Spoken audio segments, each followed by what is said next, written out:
নমস্কার বন্ধুরা, আশা করি আপনারা সকলেই খুব ভালো আছেন, সুস্থ আছেন। আমার আজকে হলো দুটো রেসিপি। একটি হলো মাছের তেল দিয়ে তরকারি আর অপরটি হলো পেঁপে দিয়ে আলু দিয়ে খাসির মাংস ঝোল। আমি এই দুটো রেসিপি কিভাবে তৈরি করলাম সেটাই আপনাদের সঙ্গে শেয়ার করছি। প্রথমে তেলের তরকারিটা আমি করে দেখাবো, দেখে নিন। আমি নিয়েছি একটা কাতলা মাছের তেল, আর নিয়েছি দুটো কাঁচা লঙ্কা, পাতলা করে কেটে নেওয়া বেগুন, আর একটা আলু কুচো করে নেওয়া। তারপর আমি উনুন জ্বালিয়ে তাতে কড়াই চাপিয়ে দিয়ে পরিমাণ মতো সর্ষের তেল দিয়ে দিলাম। যেহেতু এটা মাছের তেলের তরকারি, খুব বেশি তেল এখানে দেওয়ার প্রয়োজন নেই। 2 চামচ তেল আমি এখানে ব্যবহার করলাম। তারপর দিয়ে দিলাম একটা তেজপাতা আর সামান্য পরিমাণে গোটা জিরে, দিয়ে মশলাটা একটু ভেজে নিলাম। তারপর প্রথমে পরিষ্কার করে রাখা তেলটা দিয়ে দিলাম। তেলটা একটু সুন্দর করে ভেজে নিতে হবে। তাতে দিয়ে দিচ্ছি সামান্য নুন আর সামান্য হলুদ,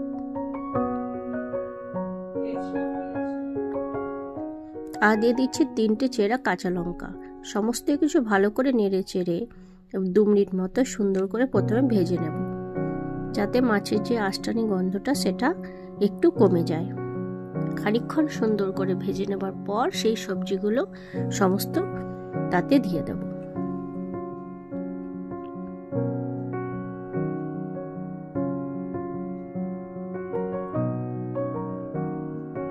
ভিডিওটা স্কিপ না করে পুরোপুরি দেখবার অনুরোধ রইল। ভালো লাগলে অবশ্যই সাবস্ক্রাইব করবেন। তারপর ভেজে নেওয়ার পর আমি সমস্ত সবজিগুলো দিয়ে দিলাম, দিয়ে ভালো করে নেড়ে চেড়ে মিশিয়ে নিচ্ছি।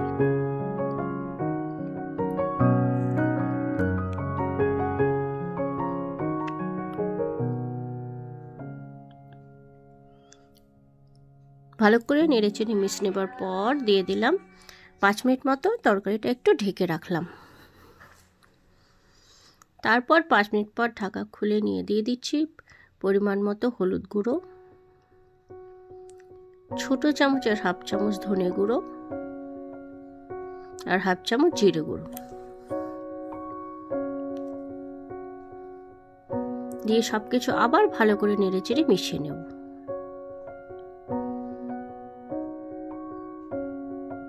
ভালো করে নেড়ে চেড়ে মিশিয়ে নেবার পর আবার 2 মিনিট মতো ঢেকে দিলাম, যাতে সমস্ত আলু বেগুনটা খুব সুন্দরভাবে সেদ্ধ হয়ে যায়।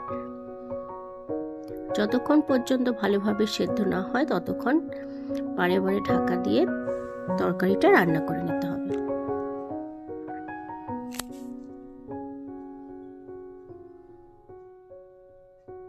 দেখুন, খানিকক্ষণ নাড়াচাড়া করে সুন্দরভাবে মিশিয়ে নেবার পর দেখুন তরকারিটা একেবারে গলে একদম মিশে গেছে। এইভাবে রান্না করে নিলেই তৈরি হয়ে যাবে আমার মাছের তেলের তরকারি।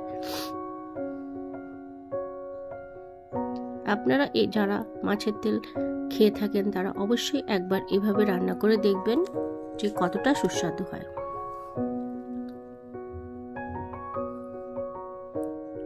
সমস্ত খুন্তির সাহায্যে ভালো করে ঘেটে ঘেটে মিশিয়ে নিতে হবে। মিশিয়ে নিয়ে একটা পাত্রে আমি ঢেলে নিলাম। তৈরি হয়ে গেল আমার এই মাছের তেলের তরকারি।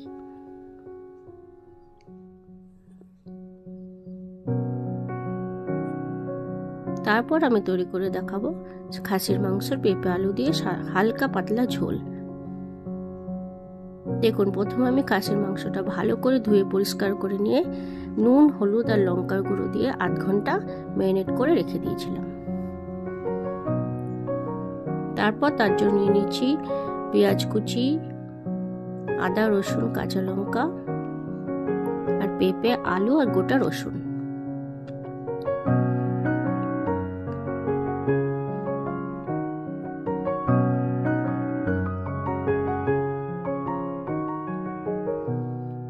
তারপর আবার আমি উনুনে কড়াই চাপিয়ে দিলাম, তাতে দিয়ে দিলাম খুবই সামান্য পরিমাণে সর্ষের তেল।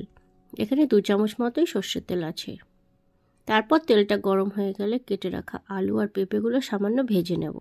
প্রথমে আলুটা দিচ্ছি, আলুটা একটু লালচে হবে, আর পেঁপেটা একটু পরে দিয়ে সামান্য করে ভেজে নেব।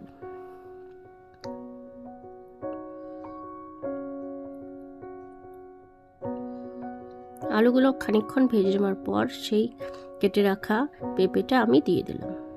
তারপর সমস্ত কিছু একসাথে আবার ভালো করে নেড়ে চেড়ে খানিকক্ষণ ভেজে নেব।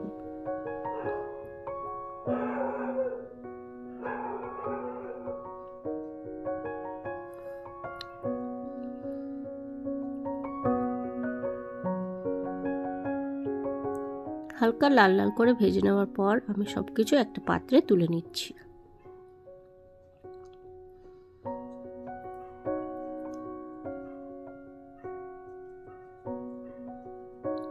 তারপর ফোড়নে দিয়ে দিচ্ছি একটা তেজপাতা,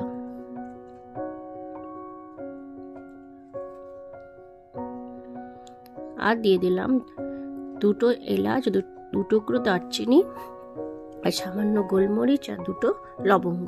সবকিছু নেড়ে চেড়ে একটু ভেজে নেবার পর দিয়ে দিচ্ছি সামান্য পরিমাণে গোটা জিরে, দিয়ে আবার সবকিছু ভালো করে একটুখানি ভেজে নেব।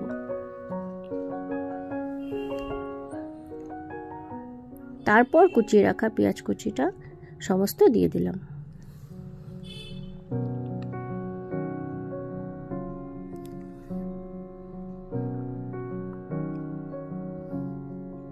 পেঁয়াজটা দিয়ে দেওয়ার পর ভালো করে নেড়ে চেড়ে সবকিছু একবার মিশিয়ে নিচ্ছি।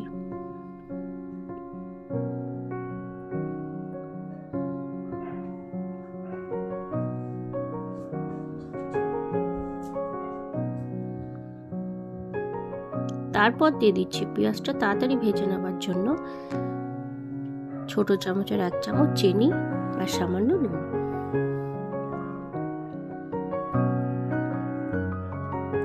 চিনি দিলে পেঁয়াজ খুব তাড়াতাড়ি ব্রাউন হয়ে যাবে।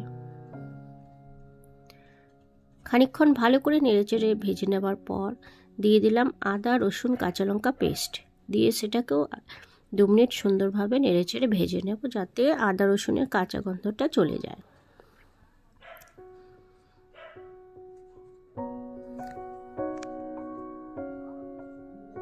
একটুখানি নেড়েচেড়ে ভেজে নেবার পর তারপর দিয়ে দিচ্ছি পরিমাণ মতো ধনে গুঁড়ো।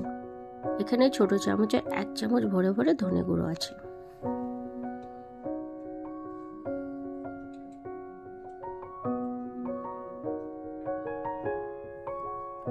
তারপর দিয়ে দিলাম সামান্য জল মশলাটা ভালো করে কষিয়ে নেবার জন্য।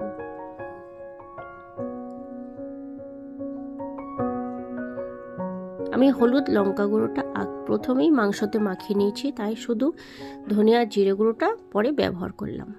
দিয়ে একটু নেড়ে চেড়ে ভালো করে ভেজে নেবার পর সমস্ত ম্যারিনেট করা মাংসটা আমি তাতে দিয়ে দেব, আর দিয়ে দিলাম একটা কেটে নেওয়া টমেটো।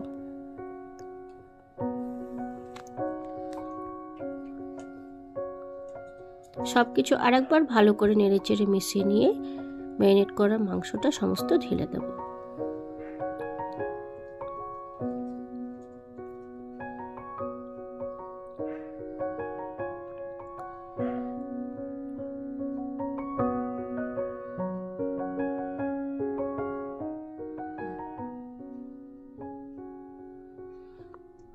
সমস্ত ঢেলে দেওয়ার পর আবার ভালো করে সবকিছু নেড়ে চেড়ে মিশিয়ে নিলাম। মিশিয়ে নেবার পর আবার 10 মিনিট মতো মাংসটা ঢাকা দিয়ে রাখবো।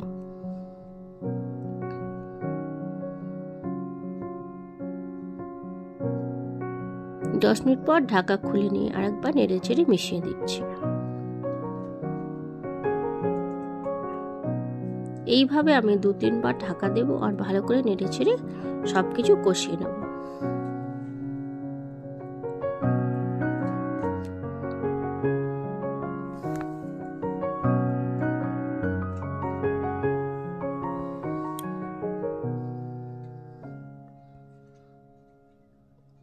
আমার দুটো রেসিপি আপনাদের পছন্দ হলে অবশ্যই আমাকে কমেন্টে জানাবেন আর লাইক করবেন।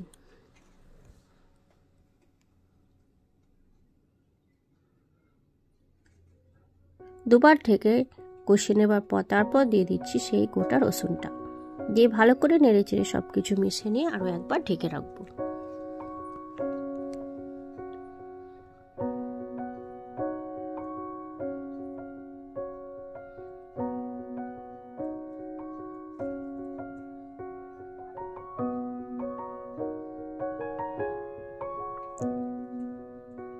আবার 10 মিনিট হয়ে গেলে তারপর আমি ঢাকা খুলে নিয়ে ভালো করে নেড়েচেড়ে এবারে কষিয়ে নেব, যতক্ষণ না পর্যন্ত জলটা শুকনো হয়ে যায় আর সুন্দরভাবে কষানো হয়ে যায়, ততক্ষণ পর্যন্ত আমি মাংসটাকে কষিয়ে নেব।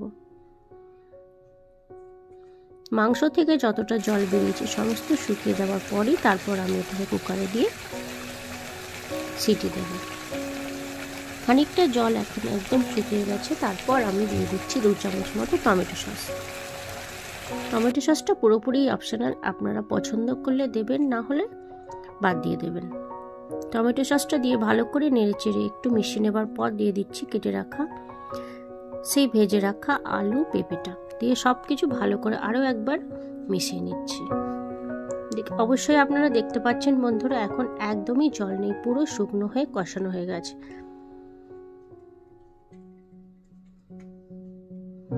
এইভাবে স্লো আছে আরও 5 মিনিট মতো একটু কষিয়ে নিয়ে তারপর আমি সব কিছু কুকারে ভালো করে ঢেলে দেব।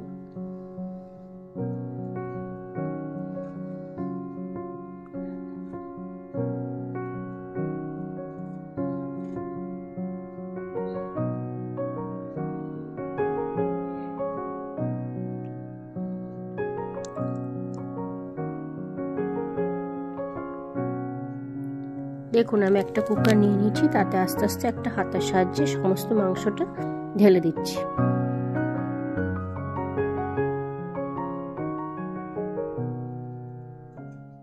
পুরোটা ঢেলে দেওয়ার পর আমি সেই কড়াতেই খানিকটা জল দিয়ে একটু সামান্য গরম করে নিলাম, তারপর আমি জলটা কুকারে ঢেলে দিলাম।